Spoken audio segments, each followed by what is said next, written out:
So I will share it to my page. Beautiful, thank you very much. Oops.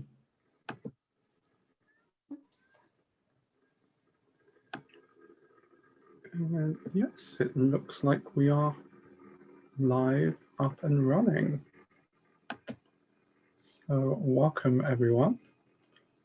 Beautiful to be here with you all and Denise for this discussion on dragon magic. So we thought we would begin just with a brief little introduction in terms of our understanding of what dragons actually are. And so from my experience of such, what I understand dragons to be are really raw elemental energies, the primal energies of life. In the Vedic tradition, we are familiar with what is termed as Kundalini or Serpent or dragon power. And we can see dragons as really relating to this primal Shakti, this primal energy of life. So our relationship with them really takes us deeply into a focus of relationship with this creative, destructive energy. Of course, we are also familiar with how it is that dragons are often seen as living in caves. In the shamanic tradition, the cave being seen as that which represents the womb or the entrance into the inner earth. So like a portal into communion with the earth mother or the goddess. And the dragon being really the guardian of that cave. So the dragon being that which we meet in terms of our initiatory process, entering into that experience of moving into communion with the goddess, moving into communion with the divine feminine, moving into communion with that primal life force energy. And then of course, we're also familiar with these stories of the dragon and virgins and knights, and the virgin again representing that divine feminine energy. We have an understanding of the word virgin in our modern day vernacular, but if we look at the original meaning of the word, it really means belonging to no man. So it has that sense of freedom within it. So it's that free, creative, feminine energy that the dragon is seen as the guardian of. And then the knight's tale, being that story of the hero's journey. And we've seen it as being slaying the dragon. But what does it really mean to actually slay the dragon? From one perspective, we can see that in terms of going in and killing the dragon. And from another perspective, we can see that as being what it is that's talked about in the Eastern traditions as riding the dragon. And so really coming into a deep focus of relationship with that primal feminine energy within ourselves and surrender into that, surrender into the flow of life. If we think of dragons as being that primal Shakti, that creative energy of life, usually we are in opposition to that. We're in deep resistance to life, or we're trying to manipulate or control life within some way, shape, form, or fashion. And so the hero's journey or the knight's journey slaying the dragon really becomes then a process of slaying ourselves or slaying our egoic structures, for want of a better terminology, so that we really come into that right relationship with life. And so looking at dragons from that perspective, we're looking at them more so on that level of a cosmic energy, or that primal energy of creation. If we look at dragons as beings, we're seeing them as beings that really embody that energy, embody that primal life force, that Shakti. And like any being, we can enter into a focus of relationship with them and work with them. And so dragon magic is how we work with that magical quality of life, that magical feminine creative energy. So that's a very brief introduction to a broad subject matter of my own relationship with dragons and understanding of them. And Denise, did you want to add anything to that? You've covered a lot of it. Yeah, magic. I mean, you've called it dragon magic, but to me, they really represent that magic. That those forces, as you say, those primal forces that we can all tap into, and it feels to me that dragons represent that, like they are that, and I feel like they are the original beings. I don't know if that's universal, but planetary here, it feels like the dragons. I feel that the original matrix of the planet, the original energy lines, were created by the dragons. Like that seems to be one of the things that they do. So I feel that anybody who's working on the grids of energy, anyone who's doing that kind of energy work, whether consciously or not, is working with the dragons, and that's one way that I've connected with them through that. Um,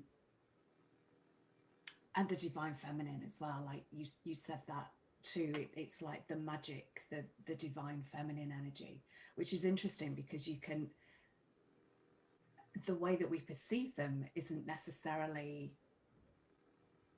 in that way. Like in some ways they're fierce.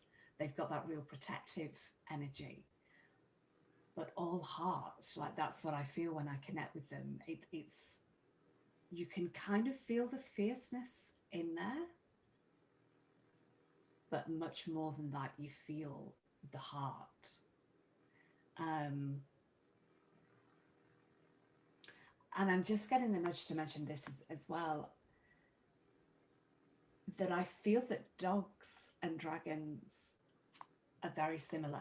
And I feel that dogs have been still holding the energy of dragon in the physical, as have some, like bearded dragons, some of the reptiles have held that energy. But to me, a dog really represents that too, like the loyalty, the defense, and the love, the pure unconditional love. And that's what I feel more than anything with dragon presence, is that massive heart energy. Yeah. And yes to everything that you said as well. Like you spoke that so eloquently. But yeah, agreed. I mean, what you mentioned in terms of dogs is interesting. Also, just when you mentioned it, what came to mind was the relationship with the dog star, or Sirius, and the relationship that Sirius has with dragons. In some traditions, Sirius is obviously seen through many various different traditions. But in terms of the Cometian tradition or ancient Egyptian tradition, if we look at the alignments that the pyramids would have had originally, they would have aligned with Draco and Sirius and Orion. And so that relationship through Sirius with the Christ consciousness, and Sirius being also associated with Isis, that divine mother type energy. And then also that alignment into Draco, so that serpent, reptilian, dragon energy. And we hear a lot of bad rap around the reptilians. But my understanding of the reptilians is really that reptilian aspect of our consciousness. So it's really that part of the the hindbrain. And looking at that from the egoic perspective, it's really rooted in that core survival instinct. But when we transform that, it's really moving us into that deep experience of what it is that that energy offers us, which is that transformation into the higher mind, and that transformation even beyond mind into the transcendental. And so dragons also have a deep focus of a relationship to that particular movement. We obviously have also the serpent in the Garden of Eden, that archetypal story, and obviously the serpent in that gets a bad rap. But if we look at that story from another perspective, it's representing that journey of transformation. And it's that journey of the entrance into separation, being cast out of Eden, but then that whole process that evolves from out of that, of our coming into a process of awakening to our true nature. We also obviously see the symbol of the caduceus, also the twin serpents with the wings through the reptilian brain. So representing that focus of that movement from the reptilian nature of our being into higher consciousness. So dragons are also deeply related to that particular movement, and so obviously their relationship with the Kundalini as well, the serpent power, and that whole process of the ascension of that through the spine, creating that focus of inner awakening, creating that focus of balance through the nadi system, which again is creating a certain alteration of our brain chemistry, a sudden opening of higher centers through which presence is more able to integrate through the body and the nervous system. And Dragon's relationship that you touched upon in terms of grid work as well. So that whole focus of how divine light is really anchored into the earth core, because we think of divine light, but there's an energetic physics to that in terms of how it is transmitted, how it is held, how it is anchored. It's not just sort of sitting out there floating about. There's a way in which it's structured and focused through creation and brought into manifestation. And the ley lines are also, as you know, called dragon lines. Mm-hmm. And so there's that whole focus of how dragons work with that focus of anchoring divine light, bringing it into manifestation. Anything else you wanted to share around that? I was just going to look up the Aboriginal creation story, because I'm pretty sure that I think it's something serpent, but I think it's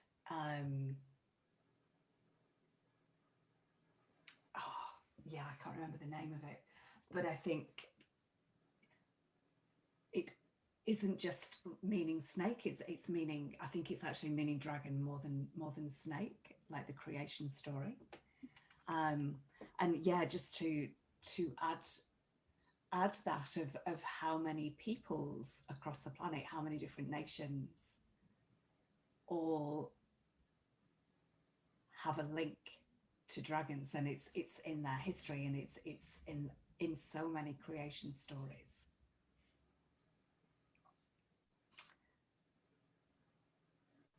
I'm just going to look that up.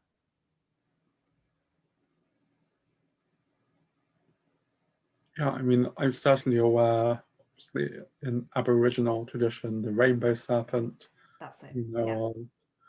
In Mayan, we have Quetzalcoatl, the feathered serpent, and they are seen as the two primary ley lines or energy circuits that move through the earth. And also, I believe it's the Sumerian or tradition, we have Tiamat, and her body is seen to be the earth, to have created the earth. And so again, linking to that focus of how dragons are very much seen to relate to that primal feminine, creative energy. Yeah. Yeah, rainbow serpent was what I was thinking of, but I do feel that that's dragon.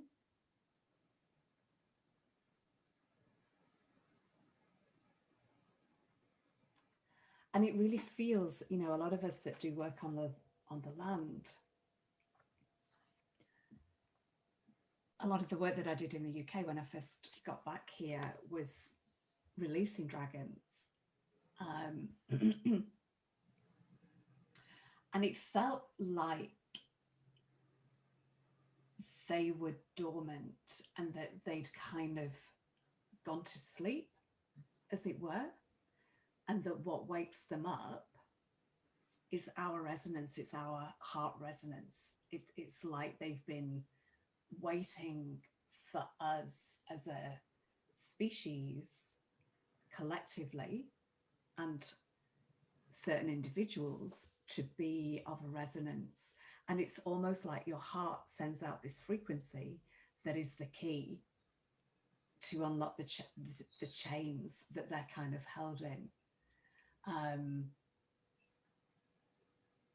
And it really does feel like there is a resurgence going on. Like, you know, it's even mainstream as well. You know, there's been a lot more stories in the last few years about dragons than there used to be. Like when I was a child, there was quite a bit of dragon stuff, but then it seemed to kind of like have a bit of a dip, but it seems to be coming back now. And I'm sure that's no coincidence. I often would find when I did work on churches, I did a lot of work in local, really old churches.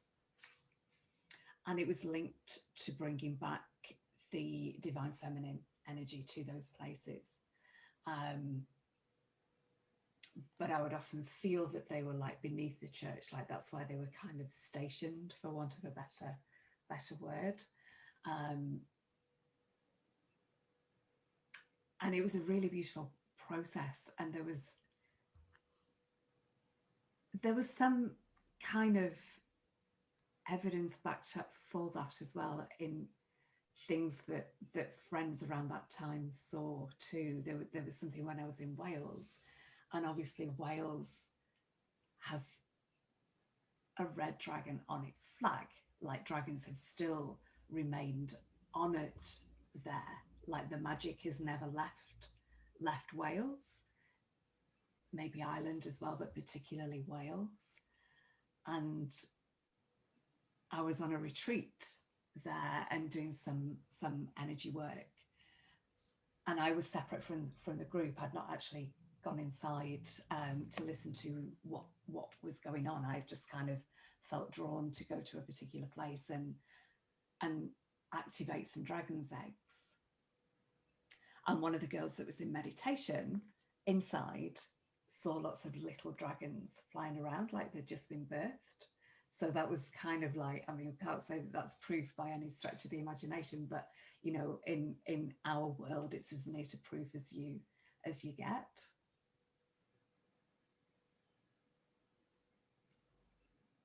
Yeah. I mean, interesting also what you say in terms of dragons going to sleep and reawakening. You know, if we look at dragons as being an integral aspect of the Earth's energy system through the grid lines, you know, as we've entered it deeper and deeper into that sense of separation from the divine, we can see it, you know, as the dragons going to sleep, you know, retreating into their caves. And sense, and you know, as we're in this process of mass awakening at present, that re-emergence being, you know, part and parcel of that awakening process, and that re-establishment of the Earth's greater connection out into the cosmos, because we think of dragon lines moving through the earth, but they also move the wider field of life, and that that reconnection of the earth into connection with galactic life as well.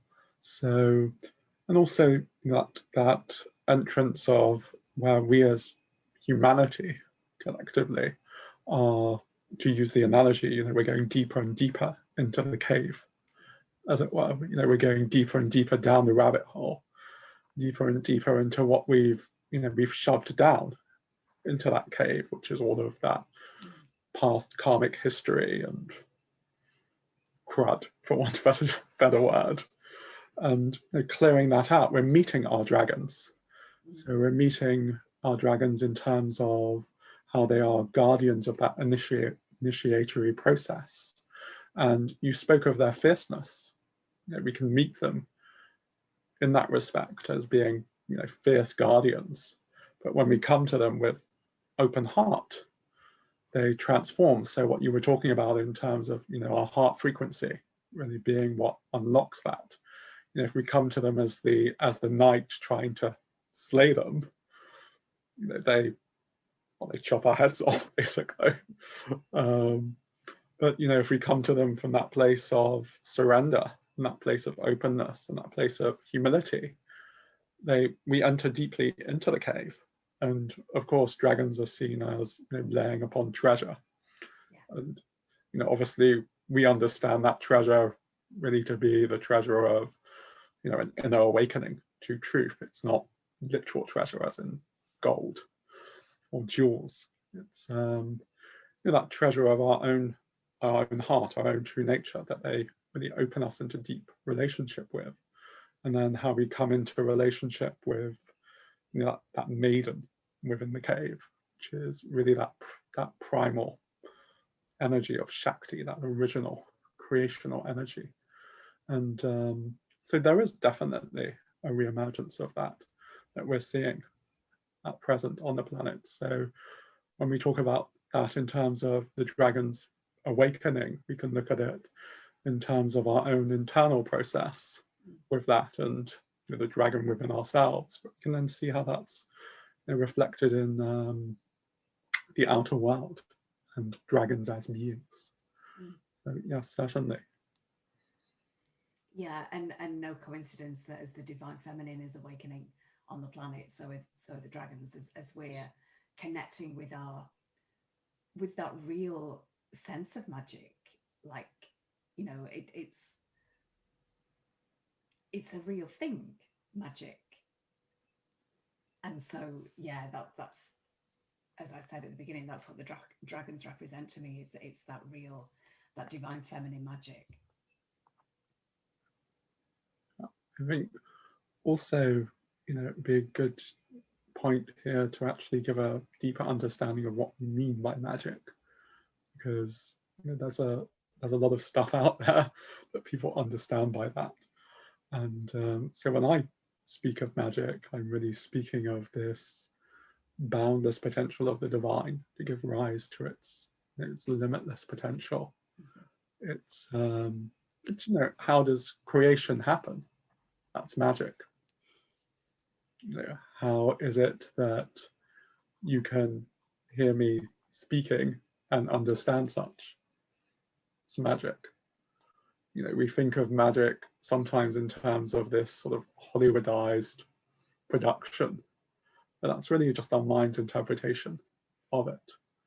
And when we really open into the essence of magic, we're really opening into that essence of the miracle of life, because we take it for granted. We take for granted that here I am opening my mouth and words are coming out, and you can actually hear that and understand it. We're just like, oh yeah, that's normal. But if you actually take a minute to think about that, it like blows your mind out the water. It's like, holy hell, how does that actually happen and work? And so if we really sit with that, we begin to actually appreciate the depth of what magic actually is. And dragons really open us into a deeper appreciation of that. They open us into a deeper appreciation of really what's at the heart of life as that magic. And so they take us out of that place of where we miss that, where we take it for granted, and where we're just, in our heads living life from here, into that space of, actually every moment is a complete miracle. And obviously there's a very cliche way in which one can say that, and it can sound very, what's what I'm looking for, like a kind of throwaway comment. That if we really actually open to that and come into a deep relationship with it, it completely changes our experience of life. And obviously that's a journey. It's not something that just happens like that just because I'm saying it. It's something that we need to come to. But dragons also bring us into a deep focus of relationship with that, where we can really actually see every moment of life as magic, and every moment of life as, a deep manifestation of that primal, we'll call it feminine. It's not really feminine, it's neither. I know we've been obviously speaking about the divine mother and the divine feminine, but that's more, a case of our dualistic wording and form of language. Really the divine is ultimately neither masculine or feminine, but obviously it can manifest within that form to reveal itself to us. What else to say around that? And magic. Really just to re-emphasize that focus of how it takes us really deeply into a place of a completely new experience of life, where we're not taking life for granted. So many of us just take life for granted. And we're like, oh yeah, whatever. But, when we really enter into the magic of life, we begin to recognize it as something deeply precious and deeply sacred. And that magic also, it's utterly magical, but utterly ordinary at the same time. We actually understand that magic is actually completely ordinary. It's only extraordinary for us because we're commonly in that place where we're not noticing it or taking it for granted. But the extraordinary is actually completely ordinary in that way. And dragons really take us into the experience of that. Yeah, beautiful. And I think just to add to that, some of the things that I was just writing down, it's the natural laws. It's being in connection with the natural laws. Um, my life is much more magical now than it was before I started on this kind of spiritual journey, shall we call it. Um, and it's about stepping into the magic and having one foot in both worlds. So you're still grounded in this world, but your other foot is kind of in that world of magic. And in that, I include fairies, elementals. It all, to me, people may say that that's magic, but it's just reality to me. It's just normal. And even things like manifestation and synchronicity, they can really feel magical. But again, it's as you say, it's just ordinary. It's just the natural laws. It's just the natural forces.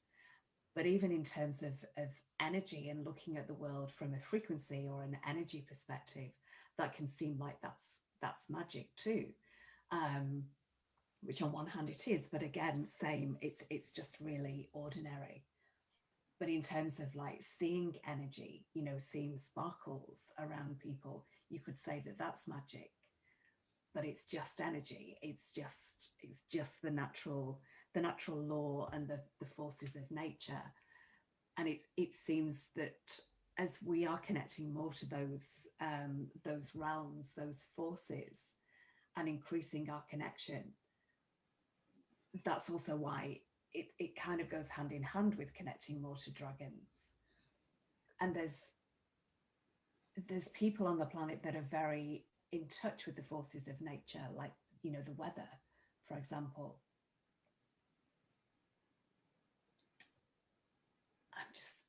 Can I speak about this? So a friend of mine in Australia who was Aboriginal, he was very switched on and was able to manipulate those forces of nature like the weather. And I didn't personally witness that, but he told me stories of people who had, and I have no reason to disbelieve him of, you know, changing the way the wind was blowing, for example. And I think that's something that we're all capable of. We're all capable of tapping into that magic.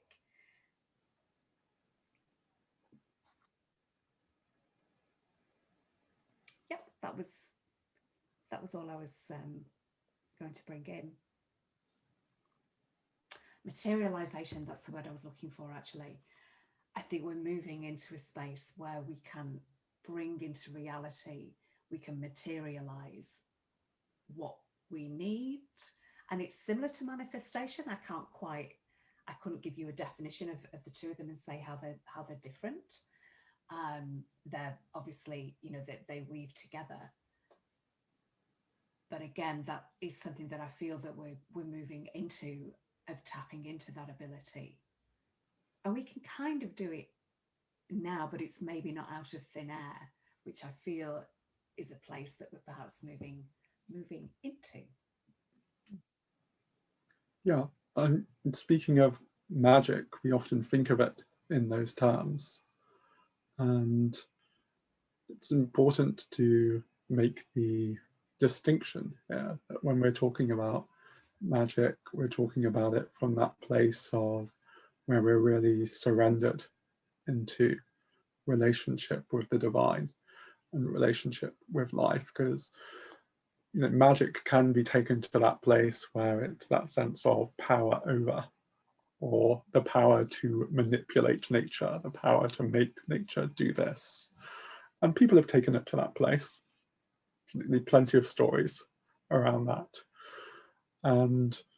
But when we're really in that focus of, you know, movement with life, movement with nature. So when you talk about people changing the weather, there's obviously a way in which we can do that from a place of dominating nature, from our egoic will.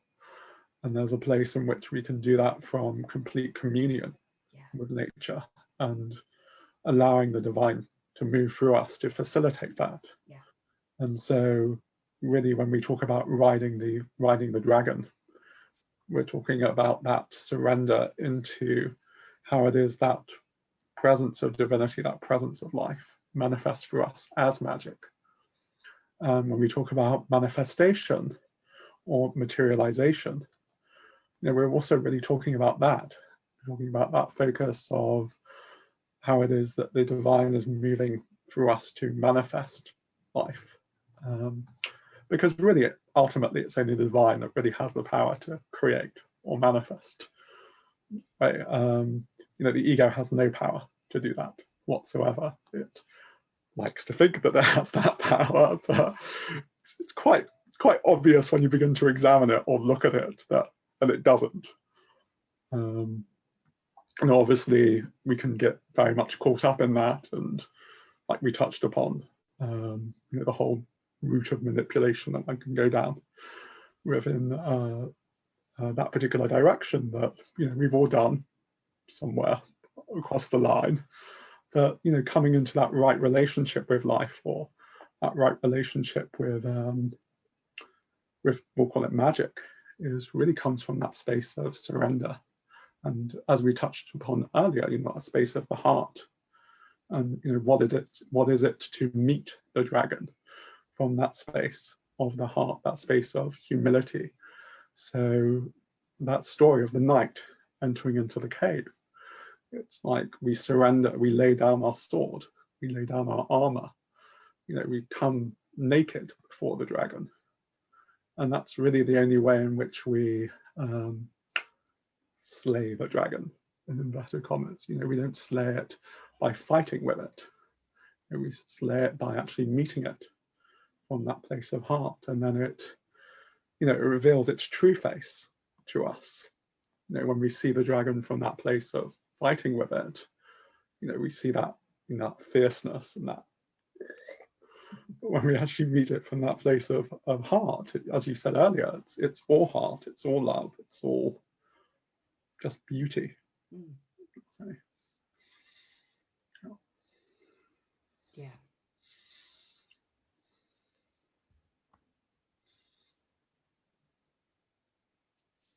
There was just a little extra on the magic thing. There was one Christmas when I was representing the fairy realm at the backpackers that I was working at, and I had my wings on and I had a wand, and I was going up to people saying, make a wish. And as I would do this over their head with the wand, and I could feel all the energy that was coming out. And I was like, that's pretty funny. There actually is magic happening here. Yeah, absolutely. It's in, as we touched upon earlier, it's in every moment. And, it only really takes us bringing the focus of our awareness to it. As I said earlier, we take it for granted. But, magic is happening here. In our interaction, as I touched upon, it's totally magical. But as I said earlier, words come out my mouth and you actually understand them. It's like the more that you think about it, the more your mind sort of goes, that's wild. But at the same time, it's completely ordinary and completely normal. There are a lot of stories also around avatars, divine beings, and there's the stories around Christ, for example, like walking on water. That's magic, that's reality. And obviously that's very, very different from our karmic experience of life. But that's because we experience ourselves deeply in separation from that. And it's not just enough to say, well, this is actually the reality of life, because everyone's just saying it. There's the whole process that unfolds of actually awakening to that and living from that place. And there's the whole ego's projection of that also, and its ideas that it's going to get power and all of that sort of type of stuff that needs to be seen through also. But having said that, really in its essence, as we've touched upon, life is magical. Life actually is that. And miracles are happening all the time, in every moment. But it just takes us bringing our focus of awareness to it and opening into that deeper focus of relationship with it. And the more that we're able to surrender into that, the more available that we make ourselves to that. And that doesn't necessarily mean that that's going to happen. We can surrender from that sort of place of going, okay, I'm going to open myself so this happens. But that's obviously not really surrender. It's we open and we make ourselves available to that, and then the divine moves through that in whatever way it moves with that. And that's also our focus of relationship with the dragon. And really, when we're surrendering to the dragon, we're surrendering to life, we're surrendering to the divine mother, we're surrendering to that primal Shakti move through us. And we're really opening deeply into that connection with that root energy within us. And I certainly know in my experience, it's been a lot more comfortable to sit up here in the higher chakras. And, our experience of the divine in that more sort of transcendental type fashion. But really, when we open into the divine reality of the root and the dragon, for want of better terminology, it's a completely different ballgame. An experience to actually have that Shakti move through the body and through the form. It's quite mind-blowing. Anything else you wanted to share around that?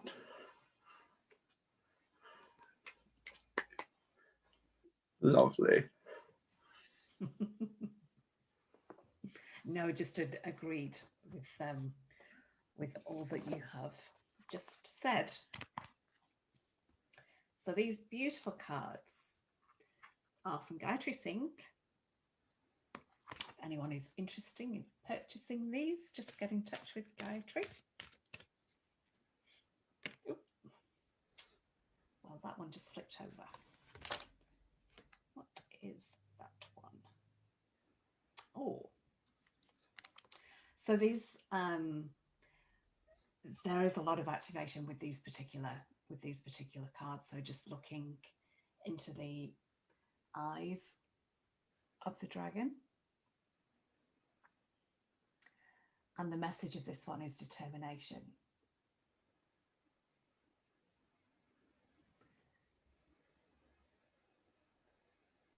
And it does, I feel this, it may be the yellow of the card, but I do feel this going into solar plexus and base chakra as well.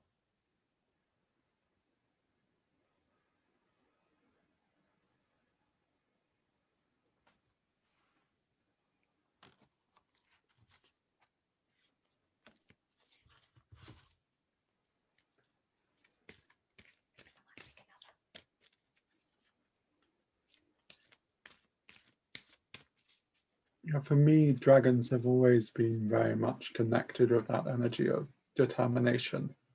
I really see it also as that focus of self-confidence. So that connection with the solar plexus and the root, which really also takes us into that energy of devotion and bhakti, that focus of devotion to the divine and devotion to our path in life. And that sort of energy of you can do it. Because very often in life, when we're met with deep challenge, it becomes very easy to lose our focus of faith, lose our confidence in ourselves, lose our focus of confidence in the divine, lose our faith. Yeah. And we think of dragons also as that energy of like our inner fire, that energy that opens us into that focus of our yes to life, our surrender into life. So yeah, beautiful that card's come up. I picked another one, which is manifestation, which is just pretty funny, as it's what we've been talking about too.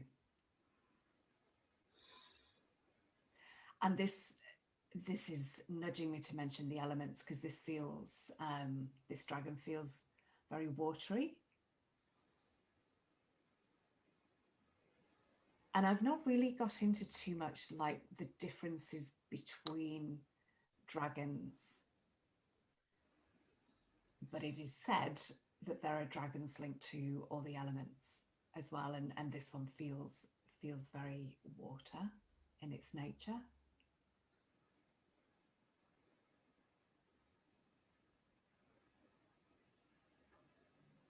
I mean, my experience of dragons is really that they ultimately they transcend all of that. Yeah. But it's it's a useful model to give us a framework to work with. So like when people talk about angels, for example, they'll talk about them in a similar context, and they'll talk about like the angel of earth, the angel of air, the angel of fire, etc., etc. And to my experience of it, and it's just my experience at the end of the day, take it or leave it for what it's worth, they're transcendent of that. But again, it's a useful model that we have to enter into a relationship with them and to work with them.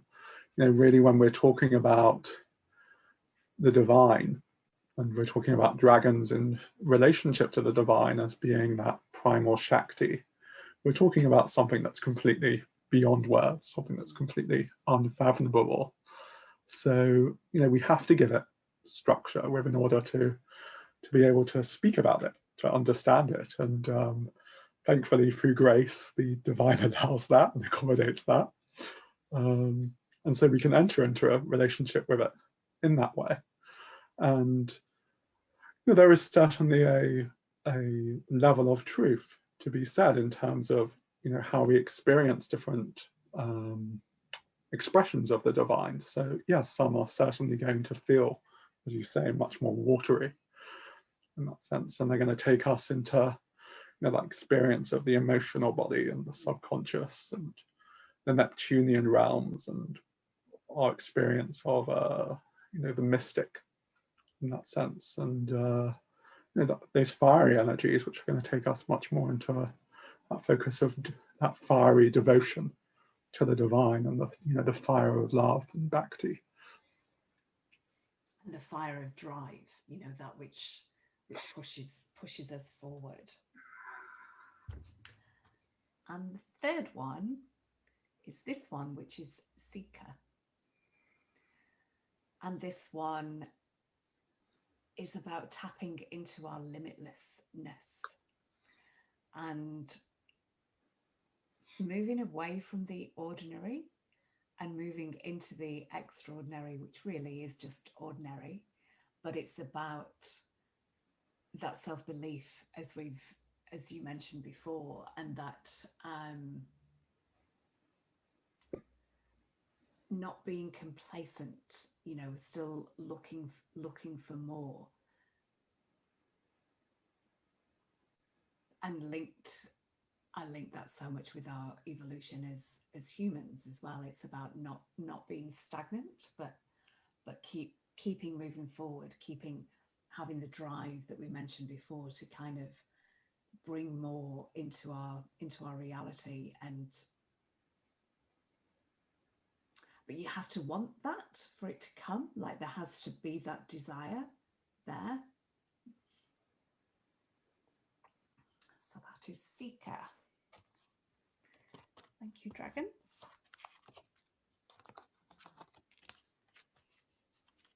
It's interesting what you mentioned about in terms of seeker, because obviously we think of ourselves as seekers on the spiritual path, and from the perspective of the egoic self, where we're seeking something larger, bigger, brighter, better, to really satisfy our inherent sense of lack and our inherent sense of separation from the divine. But when we awaken from that, from one perspective, then there's nothing to find. And so from one perspective, that can sort of become a sense of, well, do I just sit there and there's nothing to do, and it's all just like, well, I'm enlightened, so whatever. And that's not the case whatsoever. But it becomes, as you were saying, a place where we're living from that exploration of our own selves, but from a place that's not seeking to fulfill itself from that space of lack. It's just an ongoing exploration of our own essence and a deepening within that. And so then life really becomes that, I suppose, that exploration of play.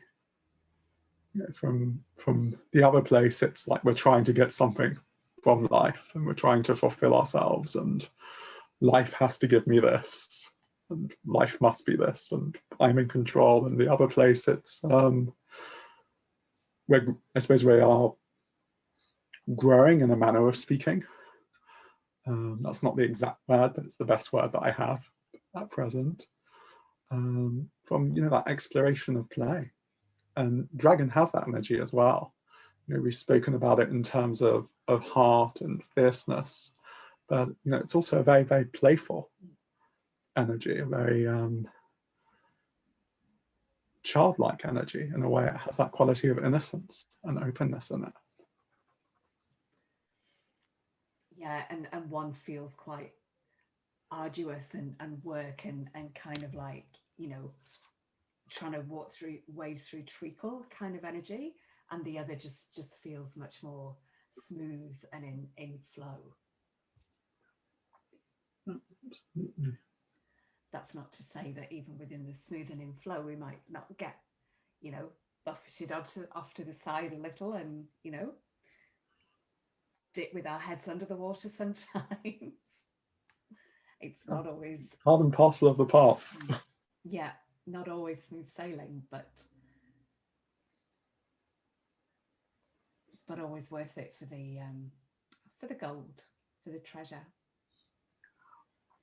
So I wanted to share artwork also that I just recently finished. I think you have already seen this, Denise, also, as far as I'm aware.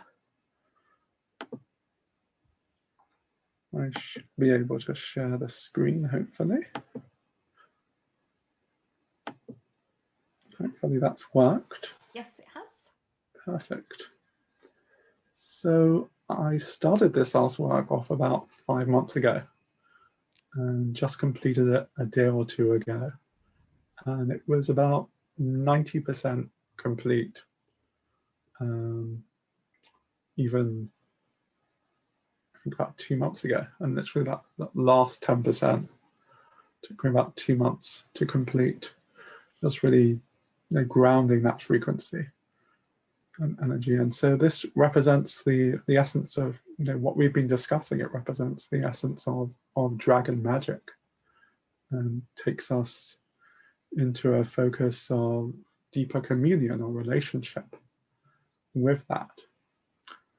And so I just invite you to just sit with the image for a few moments and just open into whatever it is that your direct experience of that is. You can think of the image as being like a doorway into that, through which that essence of dragon magic, that essence of primal Shakti is being transmitted.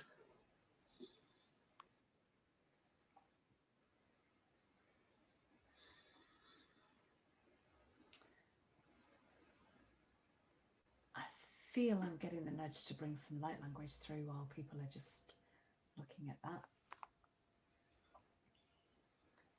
Ehial ahoy it un iara oi ik hiat un it oya.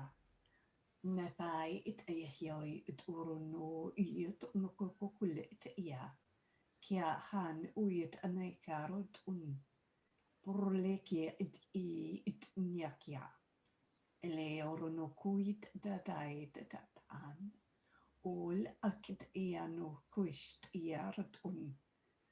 Urd ed arnikile hiat urnai karnukumatanakia. Lekiarad ushtadada an. Mukulukurud tatan ikit anoko ut ustadada ai. Akalaki it usht adaradon undopa pa yeton. Kulekiared iahyan edidad lokurat adadaka a. Kilikiaro no kuist. Mahale kiaro no kun. Ne arartui nanai tunokui. Mkulekia le ranokuna. Ihariat urona nakuiet titia. Mula aradukui. Kulekishtara. Hiel eranokuna ist. Hula aradukun maparata a. Kushta da a. Kushta ikaranokut goya tata a.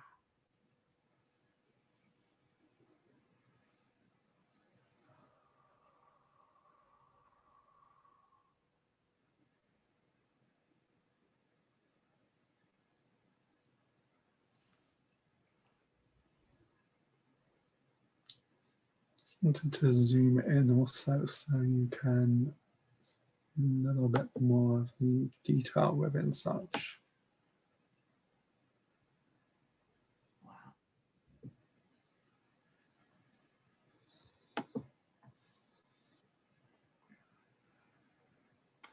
Oh, wow.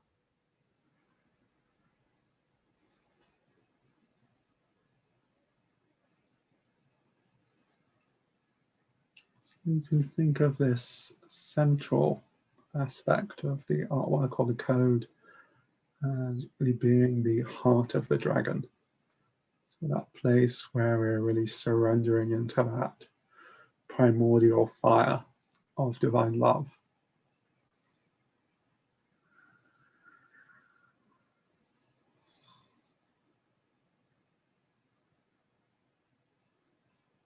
Could you zoom in a little bit more in the center, please?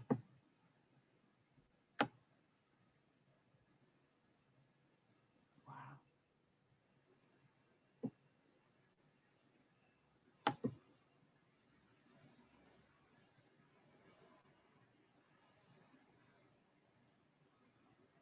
It's very much like a female body in the center to me, and yet not.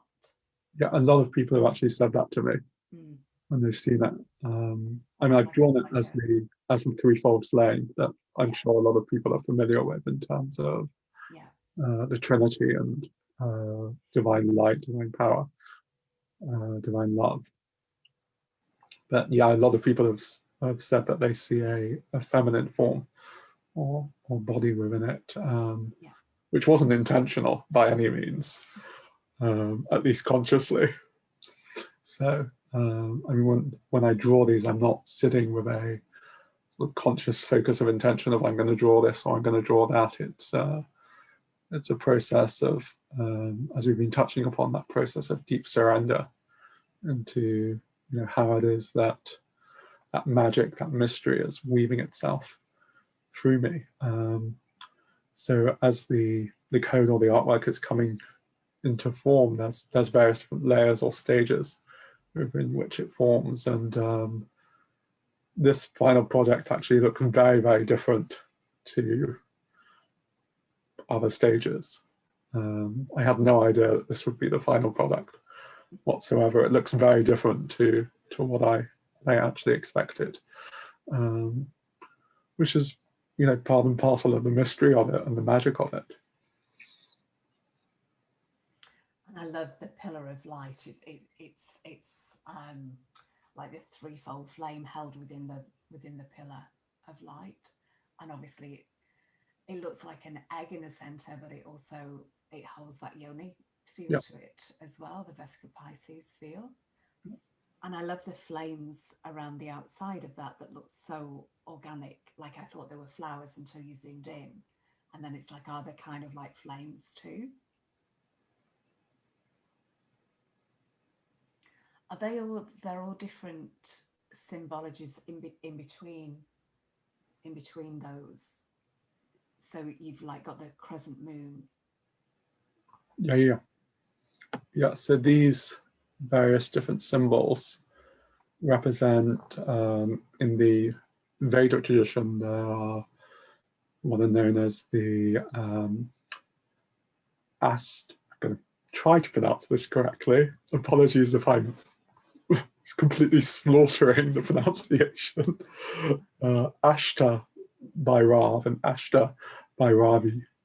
So they did the 8 forms of Shiva and 8 forms of Shakti. And these particular symbols are representative of that. And then there's 64 circles that go around the edge, and they're representative of the 64 dakinis, which also goes into the 64 gene keys and all of that sort of type of stuff as well. So there's there's a lot of that type of symbolism encoded into such also. Beautiful.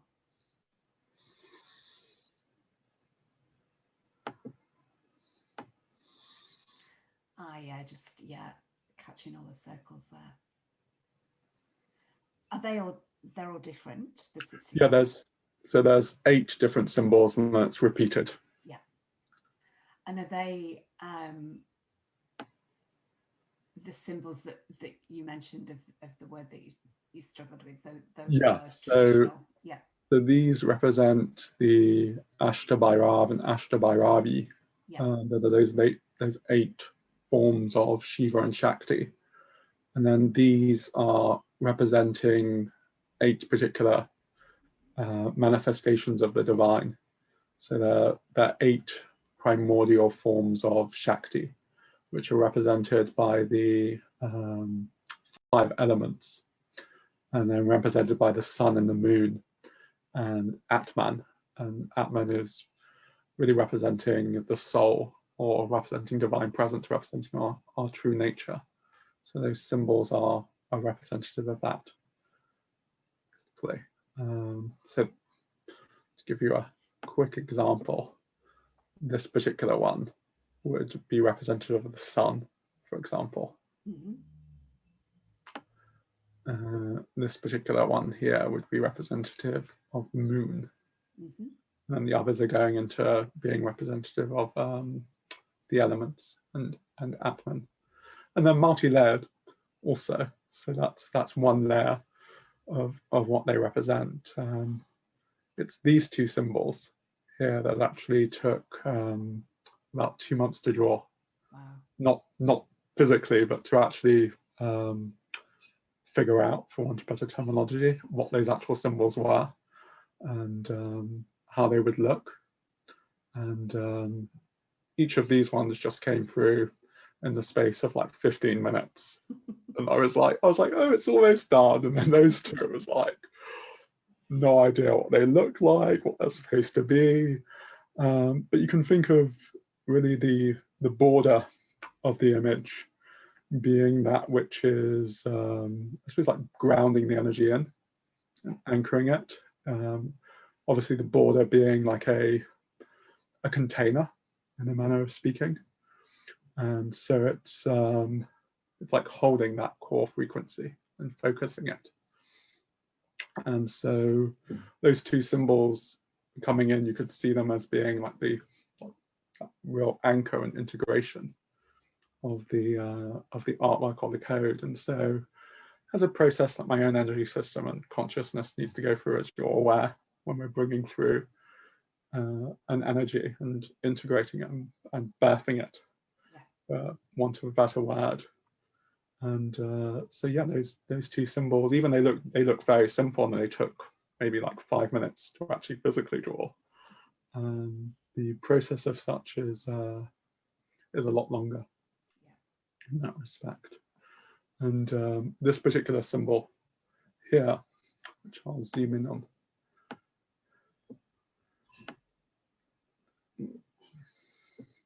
actually represents the dragon. Yeah. So it's a sort of concentrated, simplistic form of the entire code within itself. Obviously a lot simpler than the actual totality of the code itself. And we also see that in terms of seed mantras, for example, where an entire sutra can be condensed down into one syllable or letter. And I'm sure you also know, from code work yourself, how even one line of a code, even though it looks very, very simple, what's actually encoded into that is huge. Yeah. I love how organic it is. Like it reminds me of tree rings. Like, the outside is like the trunk of a tree. It's so has that feel to it, and it does just remind me of some kind of magical tree rings. Yeah, the background that the actual code is set on also looked very, very different until it actually shifted into those dragon faces that you can see at the top and the bottom. Yeah. Maybe about 2-3 weeks before finishing. And I had no intention whatsoever of drawing dragon faces. I design most of my art, as I think you know, in Photoshop. And so I was playing around with layers and mirroring effects, and all of a sudden this dragon face appeared, and I went, "Ooh, that's kind of cool. Let's go with that." So yeah, the process is completely magical in that respect. Also, what I find just emerges from playing around with layers and not even consciously intending to actually draw something. What just emerges, and I'm constantly seeing new things in such also. Can we zoom into that dragon face at the bottom, please? Yeah. I'd love to see that more detail. Let's have a go. Wow. So you can see the eyes there, Yeah. and the nose, and then horns coming up. Yeah. Yeah. And I also saw another pair of eyes lower down as well, like the kind of eye socket almost. Just where you were saying it like at the top of the nose, like it almost seems like it's multi-layered. There's more than one. Yeah, Would you mean here? Yeah. Yeah. Those seem. It seems like there's way more than one dragon in there. And actually, above the eyes that you mentioned originally, there's 2 points of light that look like another pair of eyes. Yeah. I see what you mean. I hadn't noticed that. That just jumped out at me then. Oh, and even at the sides, like what would be the horns, it's like there's another pair of eyes there as well. Oh, there's just so many. Oh my goodness. Wow. And then this also, these I originally drew as rose petals. Yeah. But they actually remind me of dragon scales also. Ah, yes. So, it's again, it blows my mind in terms of what reveals itself in the process. It is really magical. Yeah.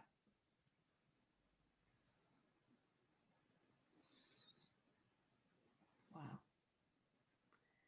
It's a very beautiful and very powerful piece. Thank you. You're welcome.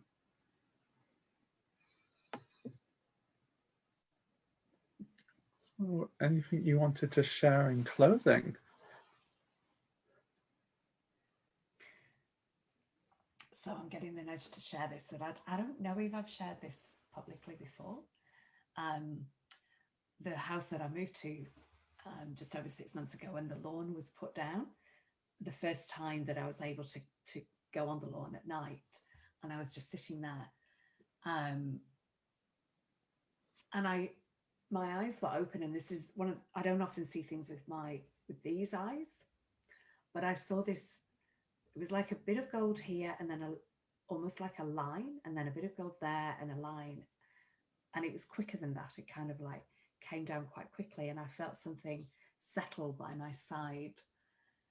And at first, I could feel a bit of a fear response inside, because it was right next to my legs, and I could feel a little bit of a fear response inside me, and I was like, oh. And then I just breathed into it and could feel that there was nothing to fear. But I think it was the fierceness that I felt. And I wondered if it was a fairy, but it felt like the size of the being next to me felt too big for that. But it wasn't huge. Like, it was only like about that big. And what I tapped into when I closed my eyes and tuned in, was that it was a golden dragon. It's beautiful. So they're there. Did you want to share that symbol that you showed me on the piece of paper? Yes. That also.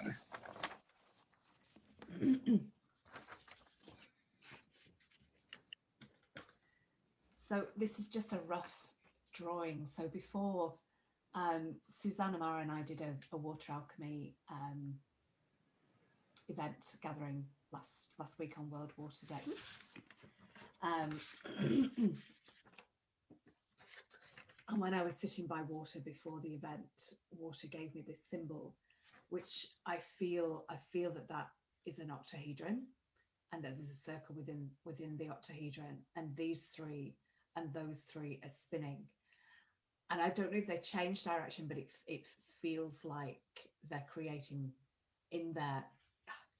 It kind of feels like they're going round the the octahedron, and quite possibly counter rotating, that's the word I'm looking for, creating vortices. And this I've been using on myself, like when I'm tuning into my body, if I feel like a portion, part of the energy is a bit stuck, a bit stagnant, then this symbol has really, really shifted things. And I was given that it's a symbol for crystalline water.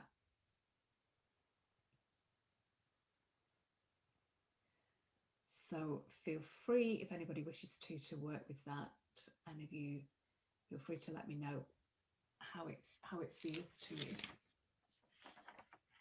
And it's so simple as well. Like, it's obviously, it could have been drawn with the whole octahedron, but I was given kind of given it in my hands, and the way that I draw it is left to right. I don't think it really matters, and I tend to draw the circles anti-clockwise, and I tend to draw that first, that second, that third, and then those three, and then those three, but I don't really think it matters.